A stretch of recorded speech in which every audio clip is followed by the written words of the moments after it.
or I'm probably even in their 50s. Maybe not the whole band's in their 50s, but like one or two of the members might be, So no more old people. No, I'm just kidding. But no, that's a good thing. I think it's neat, but I know what you're saying as far as wanting to start over again, because I was never in like a really big band that toured, but having to start a band again and knowing you're going to start off with no one knowing you, and you got to rebuild the brand. Luckily, you guys have at least a following with Jackie on Acid, so people might be paying attention to that and flocking towards you. But having to rebrand everything and write all new songs again, and like, do you really want to go through all of that when you did it once? And how long was Jackie on Acid around for before you guys disbanded?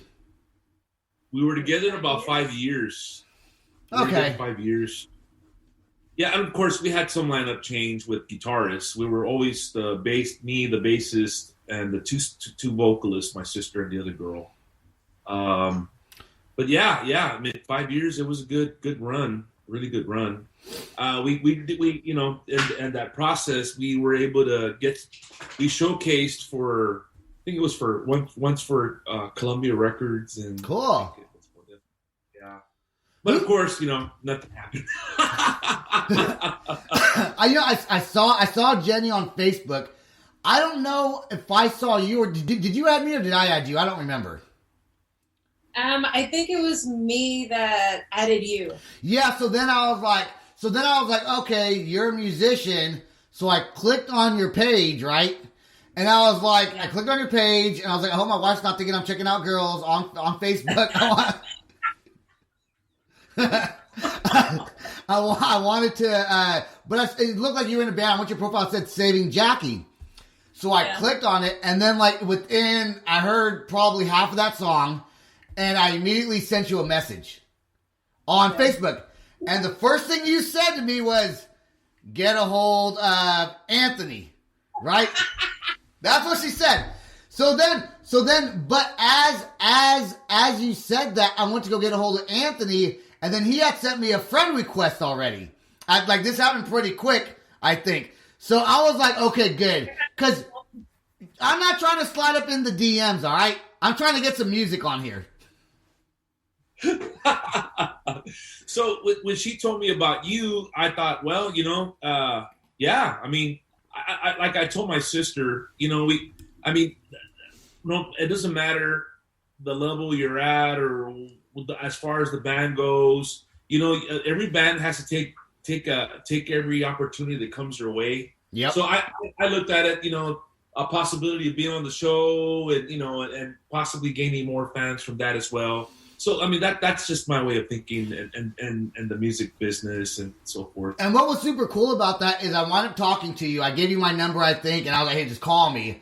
And we talked, and immediately there was like a vibe there. And I love that when I talk to someone for the first time and we could talk about different subjects and have like a 45-minute conversation. First time ever talking to someone. It's like if I had a job and I was hiring somebody, I would hire this guy. Hey, he's the one. And your music's really, really, really good. So what made you change from a non-Christian based band to singing about faith and religion and Christianity? Well, the funny thing is that, I wasn't, in that state of mind back then, I partied and, I didn't have any kids yet or stuff like that, right? And I was just partying a lot, being mad, angry, just writing down stuff, just crazy things back then. Right. And life happened and I quit rapping and I put that down for years. And then I kept trying to get him to do something with me and it took a long time. But so then once we had started doing this band, it was just like now I'm already in church and like my whole life has changed, right? Like I have children, I have a husband and I'm I don't party anymore and I don't smoke and I don't do a lot of the old things that I used to do. So now I'm just like in a different state of mind. I have been sick from like many of things, and I had just started writing. Like I didn't have a plan, like, well, you know, I'm gonna write like this and I'm gonna do this and that.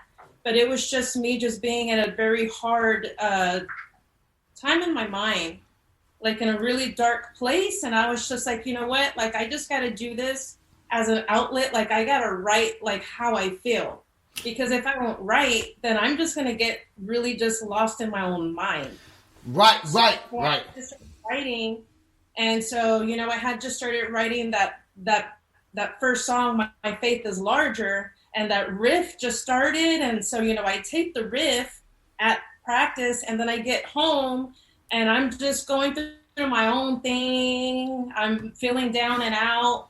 You know, I was praying, I was crying, and I just started just flowing everything out. But I started in the dark place, and slowly I just started, like, it started turning, and I started feeling like a victory. And that's when I wrote the chorus to My Faith is Larger. And I just started to build myself up, not like thinking that people would hear it and people would like it. It's just what I felt and what I liked. If it sounds good, people are gonna listen, no matter what you're singing about. If it sounds good, they're gonna listen because it sounds good. And you know, was it harder? So I had this deal. I got divorced, 8-9 years ago, something like that. I don't remember.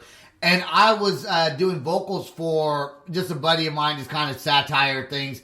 And I was really like writing some mean stuff, man. Like but it came easily, and I was really good at it. Like I was really good at being hateful. And then I kind of stopped doing it, got married, had another kid. Life is great now. I have my own business, all these things. And I was like, I'm going to write a song. And I'm like, I can't write. I got nothing I got nothing to say. So, is it harder to write positive? And do you think it's easy to write when you're pissed off and upset? Do you think that like it's easier to write angry music than it is to write music that's enlightening? Because you're not a pop band, right? You guys are a hard rock band. You know, I think it was. You gotta hear. I mean, I'm just angry about still feeling like I am not like fully healed yet. You know, when I go through like different things, you know, and I just feel like I have to write everything out. It's like my journal type of stuff, diary, and I just write stuff, and I leave a lot of words out, and I keep certain things in, and that's just like my poem type stuff. And you know, I did notice when Jenny talks, Anthony is not side eyeing you over there. That is a total chick. That's a total chick thing, man.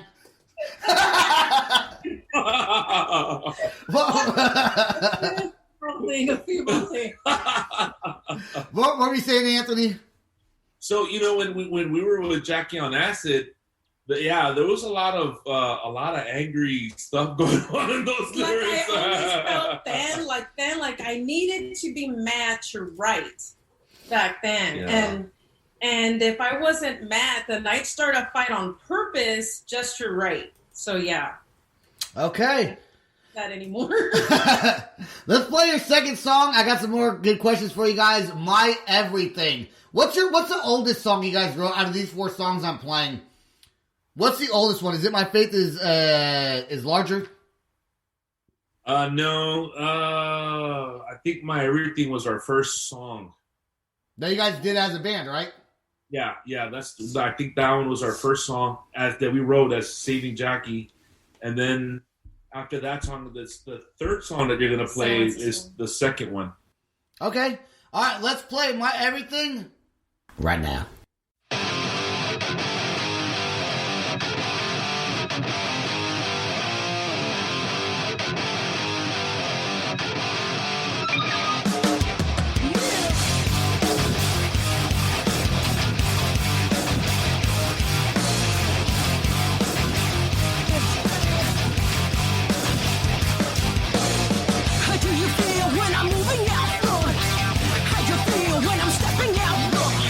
Do what I gotta when I gotta. Oh, son, best believe I'll never do.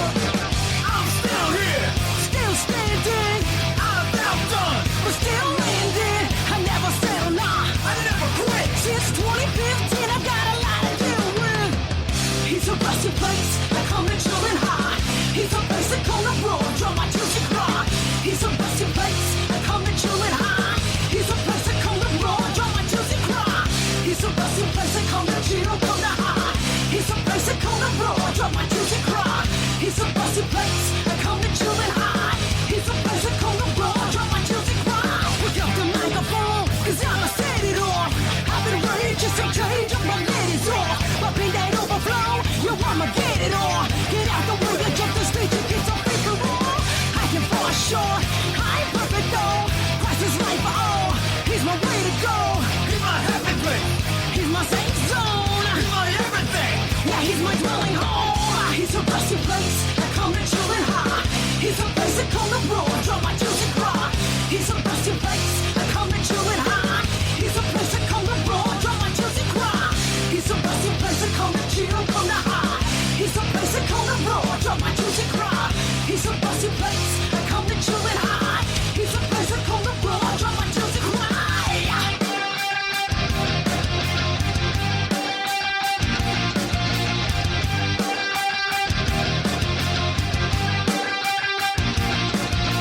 What you think about me? What you think about me? You're like a blind, now I can see. You're like a blind, now I can see. What you think about me? What you think about me? You're like a blind, now I can see. You're like a blind, now I can see. What you think about me? What you think about me? You're like a blind, now I can see. You're like a blind, now I can see. What you think about me? What you think about me? I'm a living for eternity. He's a resting place, I come to chill, come to high. He's a place I come to roll, drop my tears and cry. He's a resting place, I come to chill and high. He's a place I come to roll, drop my tears and cry. He's a resting place, I come to chill, come to high. He's a place I come to roll, drop my tears and cry. He's a resting place, I come to chill and high. He's a place I come to roll, drop my tears and cry. Pick up the microphone, cause I'ma set it off. I've been ready just to change up my ladies off. Up in that overflow, yo, I'ma get it all. Get out the way and jump the stage and get some free for all. I can fall short, I ain't perfect though. Christ is life for all, he's my way to go. He's my happy place, he's my safe zone. He's my everything, yeah, he's my dwelling home. Oh. All right, that was My Everything by Saving Jackie. Yeah, so did the whole band decide, was it like one person in the band who kind of went Christian based first and then like the rest of the band followed, or did you guys all kind of decide? And you people in your band, like if you change a musician, hypothetically, if that were to happen, for whatever reason, would they also have to have the same faith and beliefs as you guys to be in the band, or does it matter? Well, you know, that was something that I had, I guess you would say, I struggled with the idea about it, because I was the one that, you know, since I'm the one that would lead most of the bands that I was in, and I really had to think about how we were going to do this faith-based band. And of course, to really believe in what you're doing, you got to believe, right? In anything. Yes. You know, you yes. gotta believe in yourself. You got to believe in whatever faith that you, whatever everybody's got their faith process, whatever they do, whatever they got their faith in. But I knew if we were going to do a Christian group, that it had to be with other believers, so to speak. And, right. So, you know, that was one thing. When our bassist, what happened with our bass player was, we put an ad out on Facebook on that we were looking for a bass player, and he answered the ad, but he ended up contacting my sister, and she tells me, "Hey, guess what? John, our old bassist, is interested in auditioning." What? John? Yeah. Auditioning? I told her, Wow. he doesn't have to audition, but I mean, I didn't know. At the time, I didn't know where he stood on his faith. You know what I mean? Right. Because when we were with Jackie on Acid, right, it wasn't something that we jammed. I mean, we just played. I mean, that wasn't a thing for us.